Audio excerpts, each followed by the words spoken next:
എന്നൊക്കെ ചോദിക്കില്ലേ? ആ, വളരെ വളരെ ശരിയാണ്.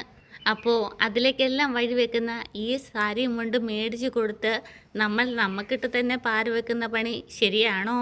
ആ, വളരെ വളരെ ശരിയാണ്. ആ, മിടുക്കൻ. എന്നാൽ പിന്നെ നമുക്ക് ഈ പരിപാടികളെല്ലാം നിർത്തിയിട്ട് നമുക്ക് വെളിയിൽ പോയിട്ട് ബിരിയാണി കഴിച്ചിട്ട് വരാം. വാ. എന്നാൽ ഞാനിപ്പം മേലും കഴുകി വരാമെന്നും പറഞ്ഞുകൊണ്ട് നന്ദിനി അവിടെ നിന്ന് എണീച്ച് പോവുക. അപ്പോഴത്തേക്കിനും നമ്മുടെ വിനായകൻ പറയുന്നുണ്ട് അയ്യടാന്ന് പറയുന്നുണ്ടേ. പിന്നെ കാണിക്കുന്നത് നമ്മുടെ വിശ്വേട്ടനെയാണ്. വിശ്വേട്ടൻ ഫുള്ള് ക്ഷീണിച്ച് ഇൻഷർട്ടൊക്കെ ചെയ്ത് പോയ ആളാണ്. പക്ഷേ ഷർട്ടൊക്കെ എടുത്ത് വെളിയിലൊക്കെ ഇട്ടിട്ട് ഭയങ്കരമായിട്ട് ക്ഷീണിച്ച് അയ്യോ അമ്മയെന്നും പറഞ്ഞുകൊണ്ടാണ് വരുന്നത് കേട്ടോ. അപ്പോഴത്തേക്കിനും ശ്രീചേട്ടത്തി അവിടെ നിന്നിട്ട് പെരക്കായെല്ലാം തൂത്ത് വരുമായിരുന്നേ. അപ്പോഴത്തേക്കിനും കാണുമ്പോഴത്തേക്കിനും ഓടി ചെല്ലും കേട്ടോ. ആ, എങ്ങനെ ഉണ്ടായിരുന്നു ജോലി, സുഖമായിരുന്നോ എന്നൊക്കെ ചോദിക്കും കേട്ടോ. അയ്യോ ഒന്നും വയ്യ, ജോലിയല്ലേ ജോലി. അപ്പോഴത്തേക്കിനും സൂപ്പർവൈസിങ് അല്ലേ ചോദിക്കുക. ആ, ഇരുന്നിട്ടാണെങ്കിലും ജോലി എന്ന് പറയുമ്പോൾ അതൊരു ജോലി തന്നെയല്ലേ എന്നിങ്ങനെയൊക്കെ പറയുവേ. ആകെപ്പാടെ ഭയങ്കര ക്ഷീണം. അപ്പോഴത്തേക്കിനും വെള്ളം കുടിക്കാൻ എടുക്കട്ടെ എന്ന് ചോദിക്കുക. വെള്ളമോ, വെള്ളം വേണ്ട, ജ്യൂസ് ഉണ്ടോ എന്ന് ചോദിക്കേ. അപ്പോഴത്തേക്കിനും ജ്യൂസൊന്നും ഇല്ലയെന്ന് പറയും കേട്ടോ. ഇനി എന്താണെങ്കിലും നമ്മുടെ നല്ല കാലം തെളിയാൻ പോവുക.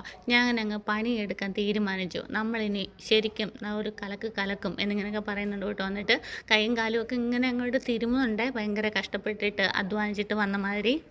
അപ്പോഴത്തേക്കും നമ്മുടെ ശ്രീചേട്ടത്തി പറയുവേ, കഴിഞ്ഞ മാസമേ വിശ്വേട്ടന് ഈ ജോലി കിട്ടണമായിരുന്നു, അങ്ങനെയാണെങ്കിൽ നമുക്കൊരു പരിപാടി ചെയ്യാമായിരുന്നു.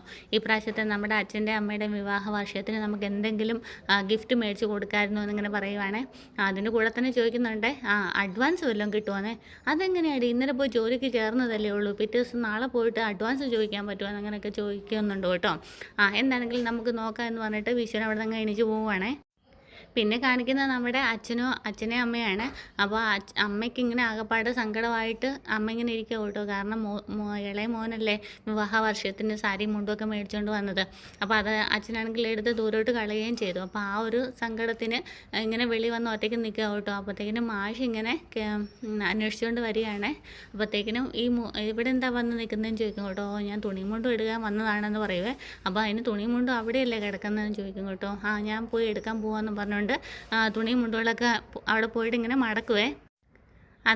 അതിനിടയ്ക്കായിട്ട് നമ്മുടെ വിക്രമത്തിനെ കാണിക്കുന്നുണ്ട്. വിക്രം ഇങ്ങനെ ആലോചിക്കുകയാണ്. അച്ഛൻ ആ ഡ്രസ്സ് തൻ്റെ മുഖത്തേക്ക് വലിച്ചെറിയുന്നതും പിന്നെ നമ്മുടെ വേദ പറയുകയാണല്ലോ, ഒരു നിമിഷത്തേക്കെങ്കിലും ജോലി എടുത്ത് കിട്ടുന്ന വേർപ്പ് കൊണ്ട് കിട്ടുന്ന പണത്തിന് കിട്ടുന്നതിൽ നിന്ന് ഒരു തോർത്തും കൊണ്ടാണെങ്കിലും വാങ്ങിച്ചു കൊടുക്കണം, ചെളിക്കൊണ്ടിൽ നിന്ന് മാറി നടക്കണം എന്നൊക്കെ വേദ പറയുന്ന ഇങ്ങനെ വിക്രം മനസ്സിൽ ഓർക്കുന്നുണ്ട് കേട്ടോ.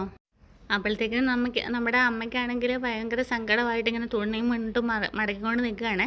അപ്പോഴത്തേക്കിനും ഇങ്ങനെ മാഷ് ചോദിക്കുകയെ, നിൻ്റെ മുഖത്ത് എന്താ ഒരു സങ്കടം, എന്താ ഞാൻ അവൻ മേടിച്ചുകൊണ്ട് വന്നത് വേണ്ടാന്ന് വെച്ചത് കൊണ്ടാണോ എന്നിങ്ങനെ ചോദിക്കും കേട്ടോ.